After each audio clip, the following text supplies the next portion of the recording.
কালকের থেকে আমি একটা সমস্যায় ভুগতেছি, কিছুতেই সমস্যাটা আমি সমাধান করতে পারছি না। সমস্যাটা হচ্ছে, কালকে সন্ধ্যার থেকে বৃষ্টি হচ্ছে, তবে অনবরত বৃষ্টি হয়েই যাচ্ছে। আজকে কখনোই বৃষ্টি কমে নাই, থামে নাই, আবার কি সন্ধ্যা টাইমে বরাকও পড়ছে।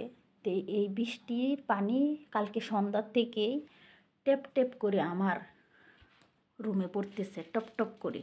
এই যে কন্ডিশনের এই দিক দিয়া, মনে করেন এসির ওই দিক দিয়া পানি পড়তেছে টপ টপ করিয়া, পইরিয়া পানি।